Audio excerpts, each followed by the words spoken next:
3 লক্ষ টাকা।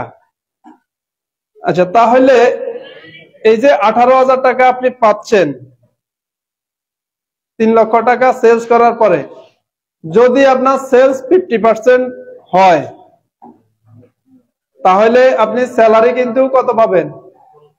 50%। তাহলে আপনি স্যালারি পাবেন 50% যদি সেল 50% হয়। আর যদি 80% সেলস হয় তাহলে আপনি 100% স্যালারি পাবেন।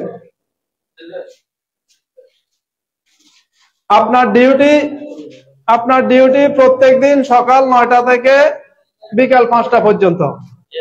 তাহলে ডিউটি কতক্ষণ? কয় ঘন্টা? 12 ঘন্টা।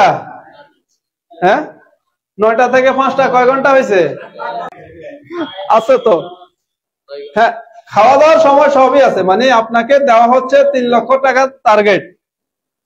আপনি যদি 3 ঘন্টায় কাজ করেও টার্গেট ফিল আপ করে ফেলতে পারেন, বাকি সময় আপনার ছুটি। কিন্তু প্রতিদিন সন্ধ্যায় আপনাকে রিপোর্ট করতে হবে আপনি আজকে কোন মার্কেটে গেছেন, কয়টা দোকান ভিজিট করছেন, কত টাকা আপনার সেলস হয়েছে, কোন কোন প্রোডাক্ট অর্ডার হয়েছে, এই রিপোর্টটা আপনাকে জমা দিতে হবে। নাইলে পরের দিন মাল ডেলিভারি করবে কিভাবে? এখন এই যে কাজটা, এসআর এর স্যালারি কত? 15,000 প্লাস 3,000 কত হয়েছে? 18,000। টার্গেট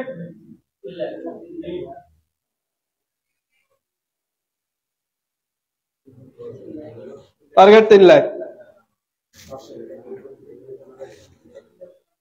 তাহলে আচ্ছা, এটা 80% কত হয়েছে?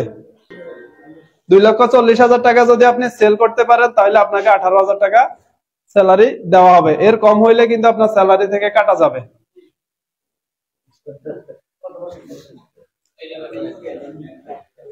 আচ্ছা, তাহলে দেখেন এখন এই যে 18,000 ইন্টু 12 কত হয়? একটা যোগ করেন তো, এরকম করেন। 18,000 ইন্টু 12, আপনি 1 বছর চাকরি করলেন, 2,16,000 টাকা। এই যে আপনি 1 বছর চাকরি করে 2,16,000 টাকা পাইলেন। আচ্ছা বলেন তো পরের বছর আপনার স্যালারি কত হবে? কত টাকা বাড়বে? এই বছরে কত টাকা বাড়বে? প্রথম বছর এই 12 মাস যে আপনি কাজ করতেছেন, এই 12 মাসে কত টাকা বাড়বে?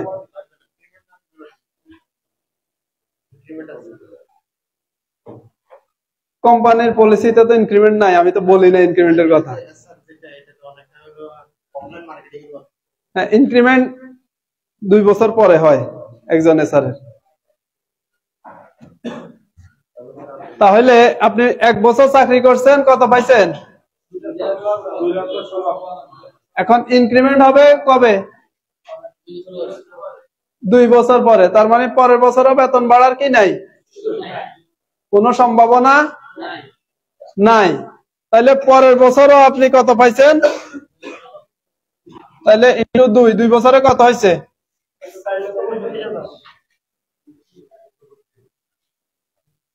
4,32,000। আচ্ছা, এখন বলেন তো এরপরে ইনক্রিমেন্ট হইলো আপনার 1,000। 2 বছর চাকরি করার পরে ইনক্রিমেন্ট কত? 1,000। তাহলে ইনকাম কত বাড়বে পরের বছর? 12,000 বাড়বে। তাহলে 3 বছর গেল। তাহলে 3 বছর আপনি ট্রেডিশনাল সিস্টেমে আমাদের মাল বিক্রি করে ধরেন 4,32,000, এর পরের বছর আরো 2,28,000 কত হয়েছে? 6 লাখ। 3 বছর চাকরি করার পরে, 3 বছর পরে এখন আপনার মনে করেন পোষাচ্ছে না আপনাকে দিয়ে, আমরা নতুন লোক পাইছি, 12,000 টাকা বেতন দিয়ে রাখতে পাইতেছি, আপনাকে চাকরি থেকে আউট করে দিলাম। আপনার কিছু করার আছে? আমি যদি 12,000 টাকা বেতন দিয়ে পাই, লোক পাই, আপনাকে 19,000 টাকা দিয়ে রাখার কোনো যুক্তি আছে কিনা? তাহলে ঘটনা কি এরকম ঘটে কিনা জানা আছে আপনাদের? তাহলে ফলাফল কি হইলো? এই যে 3 বছর দাঁড়াইলেন, এখানে যে ঘুরলেন, মার্কেটিং করলেন, কোম্পানির প্রোডাক্ট পরিচিতি করলেন, কারণ আমার মার্কেট তো তৈরি হয়ে গেছে নাকি? দোকানদার এখন মালগুলা চিনে টাইমসের, তাহলে মাল বেচা কি নাকি বন্ধ? আমাদের সেলস বন্ধ? বন্ধ না, শুধুমাত্র আপনি নাই। তা আপনি না থাকলে আমার কি? আপনি না থাকলে আমার কি ক্ষতি আছে? তা আমার যদি ক্ষতি না থাকে, আপনাকে আমার রাখার অত দরকার নাই। আমার মাল তো চলতেছে, বরঞ্চ আমি আপনার থেকেও কম টাকা দিয়ে কি করতে পারতেছি? বেশি প্রোডাক্ট সেল করতেছি। সেল কিন্তু ভলিউম বাড়বে না দিন দিন? দোকান পরিচিত হচ্ছে, কাস্টমার বাড়তেছে, সেলসও বাড়তেছে, কিন্তু আপনি নাই। আপনি 3 বছর পরিশ্রম করে আমার মার্কেটটা তৈরি করে দিয়ে গেলেন, আপনার প্রফিট কি? তাহলে আজকে যারা বসুন্ধরাকে পরিচিত করছে, ইউনিলিভারকে পরিচিত করছে, যারা মেঘনা গ্রুপ পরিচিত করছে, মেঘনা গ্রুপ আছে কিনা এখন? আছে। মেঘনা গ্রুপ ব্র্যান্ড কি বলেন তো? মেঘনা গ্রুপের জানা আছে আপনাদের? হ্যাঁ, ফ্রেশ। ফ্রেশ চিনেন? ফ্রেশ হচ্ছে মেঘনা গ্রুপ অফ ইন্ডাস্ট্রিজের ব্র্যান্ড। এখন এই যে মেঘনা গ্রুপকে আপনি পরিচিত করলেন, মেঘনা গ্রুপ এখন কত টাকার বিজনেস করে প্রতি মাসে? 1000 কোটি টাকার বিজনেস করে প্রতি মাসে। বসুন্ধরা গ্রুপ চিনেন? বসুন্ধরার মালিকের কাছে কয়টা গাড়ি আছে আপনারা বলতে পারেন?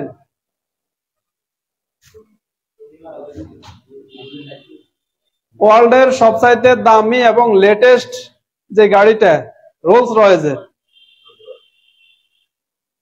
নাম শুনছেন কিনা এর আগে কেউ? হ্যাঁ, রোলস রয়েজের গাড়ির নাম শুনছেন কেউ?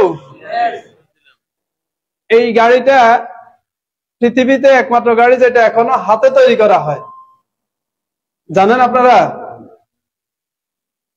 ওইটার লেটেস্ট ভার্সন, যেটা বিগত কয়েক বছর আগেই লঞ্চ করছে, সেই গাড়িটা বসুন্ধরার মালিকের কাছে আছে। কিন্তু মার্কেটে যে বসুন্ধরার কোম্পানির জন্য যারা জীবন দিয়ে ফেলছে, তাদের কি আছে? কি আছে?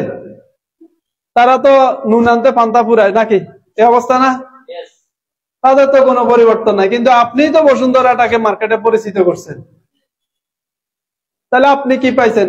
সে যদি লেটেস্ট মডেলের গাড়ি চালায়, আপনার অন্তত একটা প্রিমিয়াম থাকার তো দরকার ছিল নাকি? একেবারে কম রেটের গাড়ি 20 লাখ 22 লাখ টাকা দিয়ে পাওয়া যায়, এইটাও তো থাকা দরকার ছিল। আচ্ছা সর্বনিম্ন বাদ দেন, একটা মোটরসাইকেল থাকার দরকার ছিল না অনেকের? কয়জনের আছে? আপনি একটা মোটরসাইকেল কিনতে পাইতেছেন না, সেই বেটা লেটেস্ট মডেলের গাড়ি চালাইতেছে, তার যে পার্সোনাল বিমান আছে এটা জানেন? আপনাদের এই মেঘনা নদীতে তাদের এই যে বলগেট আছে না, আপনারা যেগুলাকে বলেন মালবাহী গাড়ি, কার্গো, বসুন্ধরার 100+ আছে, 100+, 100-র বেশি বলগেট আছে যেগুলো এই নদীতে চলে। তারা তো এটার মালিক আছে। যারা এটা চালাইতেছে তাদের কি আছে?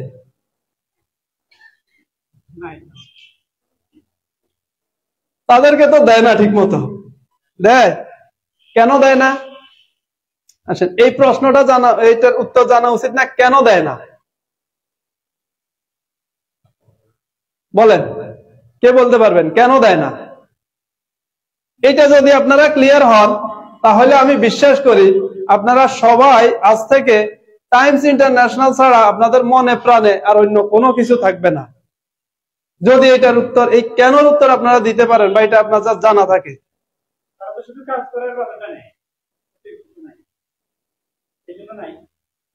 এখানে আসলে তাদের কোনো দোষ নাই।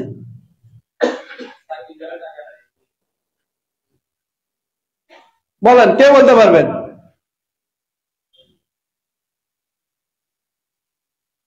কেন তারা দেয় না? আপনার পাওনা, আমার পাওনা আমাকে বুঝিয়ে দেয় না, আপনাকে বুঝিয়ে দেয় না, কেন দেয় না বলতে পারবেন?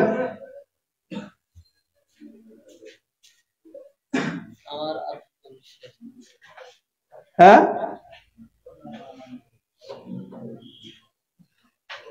আমরা মানে আমি যে কিছু করতে পারবো, এই যে ভাই বলছিল উদ্যোক্তা হবে,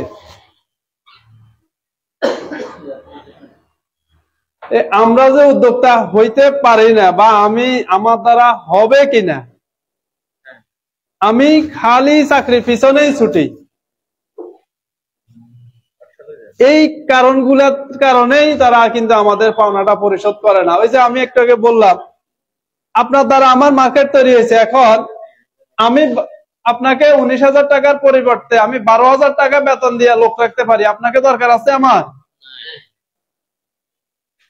তাহলে যদি আপনাকে আমার দরকার থাকতো, তাহলে আপনাকে আমি 19,000 না, 19,000-এর ডাবল 38,000 টাকা দিয়ে হইলেও কি করতাম? রাখতাম। যদি আমি কি করতাম? লোক না পাইতাম। লোকের তো অভাব নাই, চাকরির জন্য তো সবাই আসে, ব্যবসার জন্য, উদ্যোক্তা হওয়ার জন্য তো কেউ আমরা চিন্তা করি না, কাজ করি না, আমাদের সাহসই নাই। আমরা চিন্তা করি, আগেই চিন্তা করি আমার দ্বারা কি হবে কিনা, আমি পারবো কিনা। তাইলে যারা পারে তাদের কি তাদের কি আপনার থেকে হাত দুইটা বেশি? যারা পারে তাদের হাত কয়টা? পা কয়টা? চোখ কয়টা?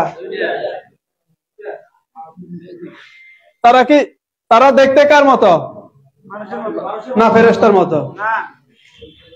তাহলে তারা পারলে আপনি পারবেন না কেন? আমি কেন পারবো না? আপনি নিজেকে জিজ্ঞেস করেন, তারা যদি পারে আপনি পারবেন না কেন? আপনাকে আল্লাহ কোনটা কম দিছে বলেন? আপনার গাড়ির উপরে যেটা আছে, আল্লাহ যে আপনাকে একটা মাথা দিছে, এটার ভিতরে ব্রেন আছে কিনা? মানুষের এই ব্রেনের মূল্য কত আপনারা জানেন?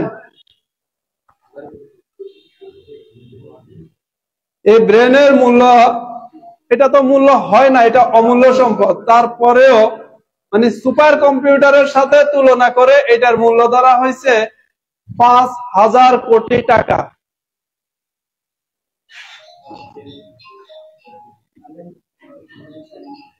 তাহলে আপনাকে যে আল্লাহ তাআলা এত বড় একটা জিনিস দিয়ে রাখছে, আপনি কি এটাকে বিনিয়োগ করছেন?